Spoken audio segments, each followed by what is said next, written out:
నా ప్రియ సత్యాన్వేషకులారా, ఈ రోజున మనము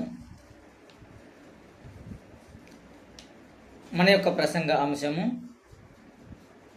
యేసుక్రీస్తు సృష్టికర్త అని బైబిల్ ఎలా నిరూపిస్తుంది. యోహాను సువార్త 1వ అధ్యాయము 1 నుంచి 3 వచనములను మనం గమనిస్తే, ఆదియందు వాక్యం ఉండెను,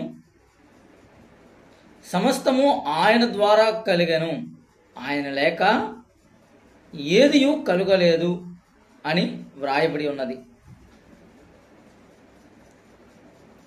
గత 2 భాగాల్లో మనం చూసాము, సృష్టికి ఒక ఆరంభం ఉంది, సృష్టికి సృష్టికర్త ఉన్నాడు, ఈ సృష్టికర్త నిత్యుడైన దేవుడు అని మనము చెప్పుకున్నాము.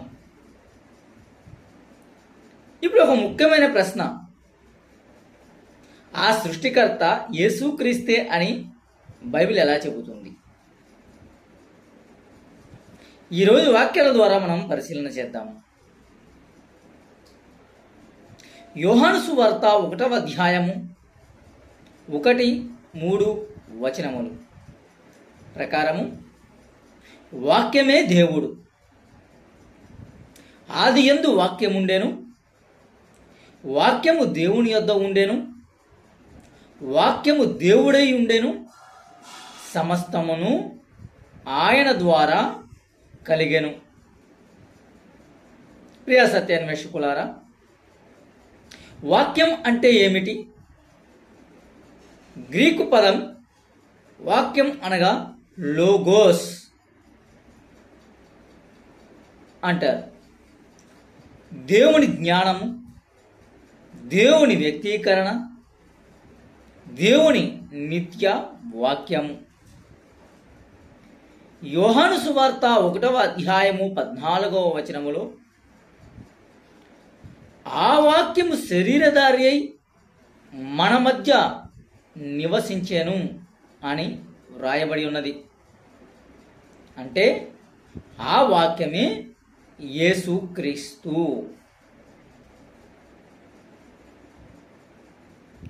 యేసుక్రీస్తు సృష్టికర్త అని 3 స్పష్టమైన ఆధారాలు ఉన్నాయి. యోహాను సువార్త 1వ అధ్యాయం 3వ వచనములో, ఆయన లేక ఏదియు కలుగలేదు అని వ్రాయబడింది. ఇది అత్యంత బలమైనటువంటి ప్రకటన. ఏదైనా సృష్టించబడితే అది యేసుక్రీస్తు ద్వారా మాత్రమే సృష్టించబడింది. కొలస్సీ రాసిన పత్రిక 1వ అధ్యాయము 16-17 వచనములలో, ఆకాశమందున్నవియు భూమి మీద ఉన్నవియు సమస్తమును ఆయన కొరకే సృష్టించబడెను అని వ్రాయబడి ఉన్నది. యేసు సృష్టికర్త, యేసు సృష్టి యొక్క లక్ష్యము, ఆయన సమస్తాన్ని నిలుపుతున్నవాడు. హెబ్రీ రాసిన పత్రిక 1వ అధ్యాయము 2వ వచనము, ఆయన ద్వారా లోకమును నిర్మించెను. తండ్రి అయిన దేవుడు కుమారుని ద్వారా సృష్టి కార్యాన్ని నిర్వహించాడు. తదుపరి పాత నిబంధనలో యేసు యొక్క సూచనలు. ఆదికాండము 1వ అధ్యాయము 26వ వచనములో, మన స్వరూపమందు మన పోలిక చొప్పున మనుష్యులని చేద్దాము అని వ్రాయబడి ఉన్నది. ఇక్కడ మన అనే బహువచనం ఎందుకు? క్రైస్తవ వ్యాఖ్యానంలో ఇది తండ్రి, కుమార, పరిశుద్ధాత్మల ఐక్యతను సూచిస్తుందని అర్థం చేసుకుంటారు. ఇంకా యేసు తన గురించి ఏమన్నాడు? అని మనం గమనిస్తే, అబ్రహాము పుట్టక మునుపే నేనున్నాను. ఇది నిర్గమాకాండము 3వ అధ్యాయము 14లో దేవుడు చెప్పిన నేను ఉన్నవాడను అనే ప్రకటనను మనకు గుర్తు చేస్తున్నది. అందుకే యూదులు ఇది దేవత్వ ప్రకటనగా భావించారు.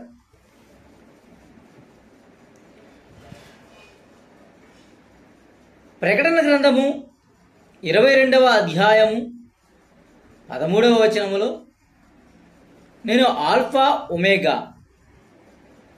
మొదటి వాడను కడపటి వాడను. ఇది నిత్యత్వాన్ని సూచించే బిరుదు.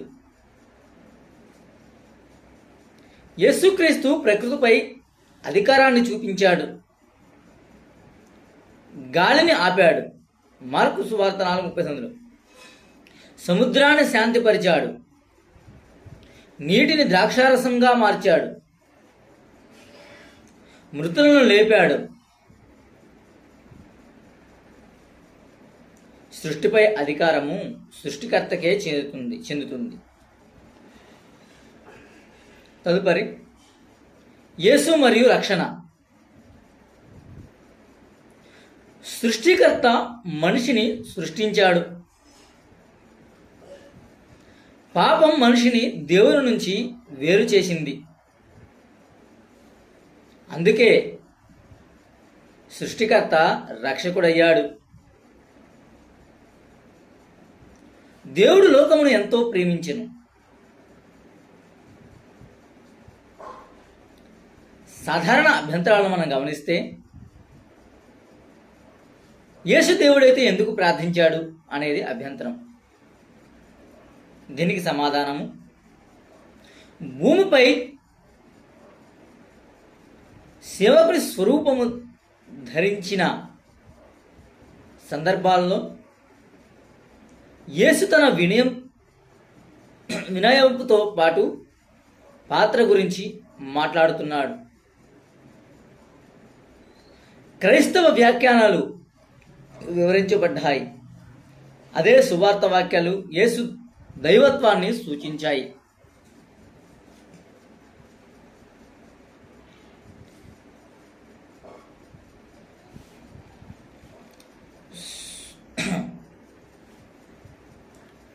సృష్టికర్తను తెలుసుకోవడం మాత్రమే కాదు, ఆయనతో సంబంధం కలిగి జీవించడం ముఖ్యమైనది. ఆయనను విశ్వసించండి, ఆయన వాక్యాన్ని అనుసరించండి, ఆయన ప్రేమను ఇతరులతో పంచుకోండి. ప్రియ సత్యాన్వేషకులారా, బైబిల్ ప్రారంభంలో ఆదియందు దేవుడు సృజించెను అని ఉంది. యోహాను సువార్తలో సమస్తమును ఆయన ద్వారా కలిగెను అని చెబుతుంది. కొలస్సీలో ఆయన ద్వారా ఆయన కొరకు సమస్తము సృజించబడెను అని వివరిస్తుంది. అందువలన క్రైస్తవ విశ్వాసము ప్రకారము యేసుక్రీస్తు కేవలము గొప్ప బోధకుడు మాత్రమే కాదు, సమస్త సృష్టికి సృష్టికర్త మరియు రక్షకుడు. ఇంకా అనేకమైన ఆధ్యాత్మిక సందేశాలను తెలుసుకుందాం. God bless you.